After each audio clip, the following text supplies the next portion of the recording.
Hey everyone, welcome back to our channel. Today we're talking about something that gives us all a hard time. Bad habits. We know it's hard to get rid of them, but it's important to replace them with good ones. So, if you want to improve your life, stick with me until the end. The first step is to know exactly what habit you want to change. Each of us has habits that we would like to improve or eliminate completely. It is important to clearly identify that specific habit that affects your daily life. What do you always do, even though you know it's not good? Snacking between meals? Maybe you always find yourself eating unhealthy snacks in front of the TV or at your desk, even though you know it's not good for your health. Are you on your phone too much? Putting off important things, and maybe you spend hours on social media or postpone essential tasks, wasting precious time. Once you know what habit you want to change, see what makes you do it. Analyze your behavior and try to identify the key moments that trigger this habit. What's happening around you, or how do you feel before you do that thing? Observe the environment and emotional states that lead you to that behavior. Maybe you're stressed, bored, or feeling lonely. These emotions can be powerful triggers for your habits. These can be like buttons that trigger bad habits. Each emotional situation can act as a trigger, causing you to fall back on unhealthy habits. Think about a recent day when you engaged in that habit. Reflect on recent moments and try to identify patterns. Where were you? What were you doing? Who were you with? How were you feeling?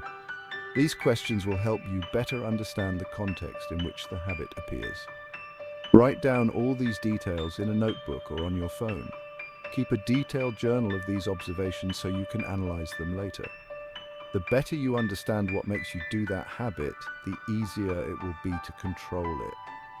A deep understanding of triggers will help you find effective solutions. For example, let's say you eat a lot of sweets when you're stressed. Identifying this pattern is the first step towards change. Have you noticed that after a hard day at work, you order pizza and eat a bag of chips while watching TV? This repetitive behavior can be an automatic response to stress. Work stress is the button that triggers the habit, and unhealthy food is your reaction to stress. Understanding this mechanism can help you find healthier alternatives. Don't be discouraged if you don't realize at first what triggers the habit. The identification process can take time and requires patience. With patience and attention, you will see what happens. Continue to observe and take notes, and in time you will discover the patterns and be able to take steps to change unwanted habits. Once you know what triggers the habit, you can change the things around you to make it happen less often.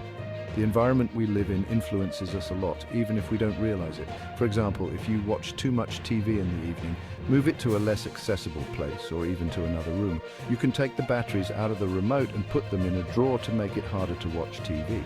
If you're on your phone too much, turn off notifications or put it on airplane mode when you need to. You can leave it in another room or in a drawer so you don't see it. The idea is to make the habit harder to do. At the same time, you can make good habits easier. For example, if you want to read more, leave a book on your nightstand or download an audiobook to your phone. That way, it will be easier for you to read before bed or when you're on the bus. Changing your environment seems simple, but it can help you a lot.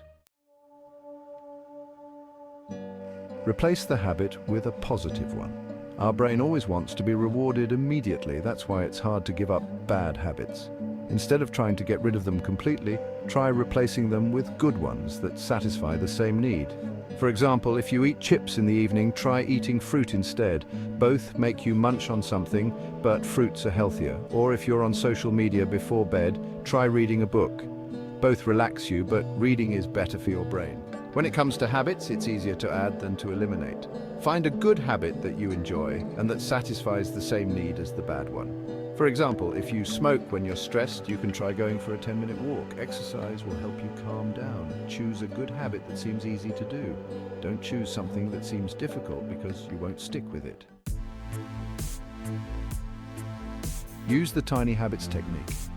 Another important thing is to start with small steps. This method, called tiny habits, says it's easier to create a new habit if we start with something very easy.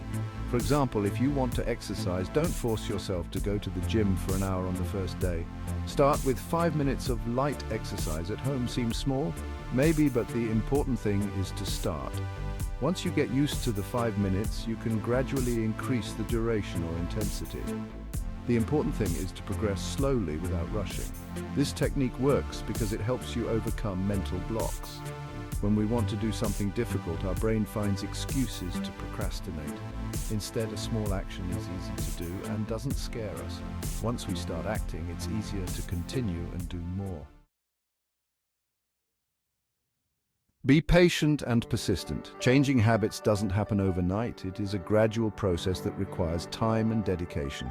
Just as a plant needs time to grow and bloom, we also need time to develop and change our habits. It takes time, effort, and patience. Every small step you take counts and brings you closer to your ultimate goal.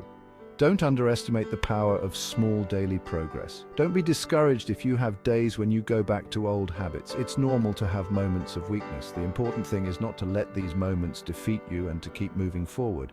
The important thing is to get up, learn from your mistakes, and move on. Every failure is an opportunity to learn and become stronger. Persistence is important in everything, including changing habits. Whether you're trying to learn a new skill or change your lifestyle, persistence is the key to success. There will be times when you will want to give up, when you will think that you're not making progress, or when you will be disappointed. These moments are inevitable, but they don't have to define you. In those moments, remind yourself why you started. Think about the reasons that made you make this change and the benefits you will get. What motivated you to break bad habits? Reflect on your motivations and use them as a source of inspiration to continue. What benefits do you want to have? Imagine what your life will look like after you have successfully changed your habits. Imagine your life after you've gotten rid of the habits that are holding you back. How do you feel? What have you achieved? What new opportunities do you have? Visualize your success and use this image to motivate yourself. Focus on the long-term benefits and don't be discouraged by small obstacles.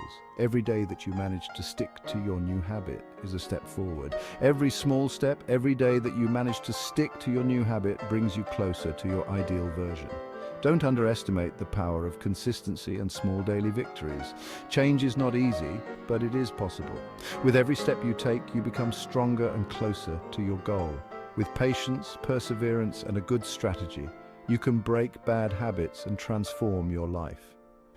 Don't forget that every day is a new opportunity to take a step forward. Success in changing habits. It's a wonderful feeling to know that you can change your life for the better by adopting new and healthy habits. Now that we know how to get rid of bad habits, let's see how we form new and good habits. It is a process that requires patience and perseverance, but the results are worth the effort. Step 1, set a clear goal. It is essential to have a precise direction to maintain your motivation in the long term. What do you want to achieve with the new habit? Think about the benefits you will have and how it will improve your life. For example, if you want to read more, aim to read 10 pages every night before bed. This small step will help you reach your goal without feeling overwhelmed. Step 2, use the anchoring technique. This involves linking the new habit to an existing one so that it becomes an integral part of your daily routine. Link the new habit to an existing one. For example, if you want to meditate, you can do it right after brushing your teeth in the morning.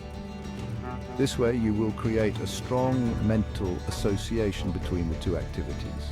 If you want to meditate, you can do it right after you brush your teeth in the morning. This will help you integrate meditation into your daily routine without too much effort. This will make it easier for you to do it. Step 3.